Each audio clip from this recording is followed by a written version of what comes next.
कब्रिस्तान की चुड़ैल। रोहित नाम का एक लड़का था।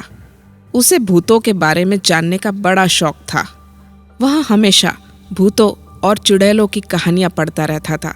वह यह जानना चाहता था कि भूत होते भी हैं या ये सब एक मनगढ़ंत कहानियां हैं। लोग बाग बस एक डर का माहौल बनाने के लिए ऐसा कुछ कहते हैं कि चुड़ैल होती है। बस वो यही सोचता रहता था। इस बात का पता लगाने के लिए उसने एक तरकीब निकाली। उसने अपने दोस्त राघव से कहा कि पास के एक कब्रिस्तान में आज हम दोनों रात को चलते हैं और पूरी रात वहीं जाकर पता करेंगे कि चुड़ैल होती भी है या नहीं।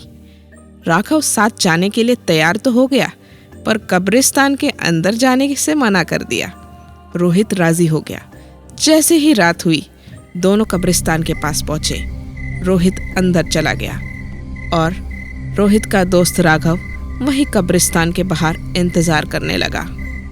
कुछ घंटे बीत जाने के बाद राघव ने रोहित को कॉल किया और उससे पूछने लगा, भाई क्या चुड़ैल दिखी?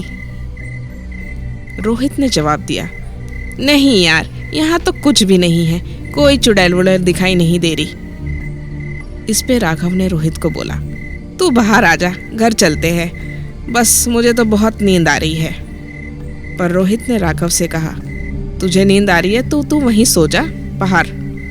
आज पूरी रात मुझे यहीं रुकना है और यहीं मैं देखूंगा कि यहाँ कोई चुड़ैल आएगी भी या नहीं। और जैसे तैसे मुझे कोई चुड़ैल दिखाई देगी तो मैं भाग के तेरे पास आ जाऊंगा। इसके बाद राघव कब्रिस्तान के बाहर ही सो गया और रोहित अंदर चुड़ैल का इंतजार करने लगा। काफी समय चुड़ैल का इंतजार करने के बाद रोहित को नींद आने लगी और रोहित वहीं सो गया। अभी रोहित की नींद लग ही रही थी कि उसे वहां फावड़े से जमीन खोदने की आवाज आने लगी। रोहित उठ के बैठ गया और उसने देखा एक सफेद साड़ी पहनी हुई एक औरत फावड़े से एक कब्र खोद रही थी। रोहित ध्यान से उसे देखने लगा कि आखिरकार ये औरत ये कब्र क्यों खोद रही है। थोड़ी देर में उस औरत ने कब्र से एक लाश को बाहर निकाला और जंगली जानवरों की तरह आवाज करके उस लाश को नोच नोच के खाने लगी। इतना भयंकर नज़ारा देख के रोहित के हाथ पैर कांपने लगे। डर से पसीना पसीना हुआ है रोहित चुपचाप झाड़ियों में छुपा रहा और हनुमान चालीसा बोलने लगा। वो भगवान से बस यही मांग रहा था, हे भगवान आज मुझे बचा ले, अब मैं इसके बाद कभी भी कब्रिस्तान आने का नाम नहीं लूँगा, बस आज मुझे बचा ले। काफ़ी देर तक चुड़ैल ने उस मुर्दे को खाया, फिर बचे हुए आधे मुर्दे के शरीर को कल खाने के लिए वापस कब्र में गाड़ने लगी। तभी रोहित के साथ एक हादसा हो गया। रोहित का दोस्त राघव उसका हाल चाल पूछने के लिए उसने उसे कॉल कर दिया। कॉल की आवाज़ सुनते ही चुड़ैल रोहित की तरफ देखने लगी। झाड़ियों में छुपे होने के कारण रोहित ने सोचा चुड़ैल शायद उसे देख नहीं पाएगी, पर ऐसा नहीं था।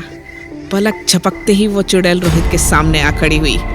चुड़ैल को अपने इतना नज़दीक देखकर रोहित का शरीर ठंडा पड़ गया और वो वहीं जम गया। चुड़ैल आराम से रोहित के हाथ को पकड़कर अपने साथ उसे ले जाने लगी। रोहित बिना किसी विरोध के उसके साथ जाने लगा। चुड़ैल ने आधी खाई हुई लाश को कब्र से बाहर निकाला और रोहित को अंदर सुलाने लगी। तभी वापस से राघव का कॉल आया। मोबाइल की रिंगटोन सुनते ही रोहित को होश आ गया और वो चिल्लाते हुए वहां से भागने लगा। रोहित जिधर भी भागता चुड़ैल उसके सामने खड़ी हो जाती। अब रोहित को उसकी मौत उसके सामने नजर आ रही थी। रोहित चिल्लाते हुए बोला, भगवान के लिए मुझे छोड़ दो, मुझे माफ़ कर दो, अब मैं यहाँ कभी भी नहीं आऊँगा, अब मैं कभी भी जिद नहीं करूँगा। हाँ मैं समझ गया हूँ कि चुड़ैलें होती है, भगवान के लिए मुझे छोड़ दो। अपने दोस्त की तरफ वो भागने लगा। तभी रोहित की आवाज़ सुन के राघव कब्रिस्तान के अंदर आ गया और रोहित को देखा कि वो पागलों की तरह इधर उधर भाग रहा है। उसने रोहित को एक जोर से तमाचा मारा और उससे पूछा चिल्लाते हुए, ऐसा क्यों भाग रहा है? यहाँ तेरे पास ही तो हूँ मैं, क्यों भाग रहा है इधर उधर? देख आंखें खोल के, मैं सामने हूँ।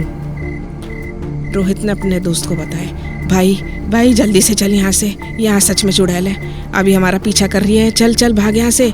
घर वालों को पता चला कि हम यहाँ आए थे तो हम वैसे ही मारे जाएंगे, चल जल्दी। इतना सुनते ही राघव रोहित का हाथ पकड़ के दोनों कब्रिस्तान से बाहर आ गए, सीधा अपने घर आ गए। रोहित ने घर पहुंच के सारी घटनाएं अपने दोस्त राघव को बताई। उसके बाद उन दोनों ने कसम खा ली कि भाई कब्रिस्तान के रास्ते या कब्रिस्तान के आसपास भी कभी नहीं फटकेंगे।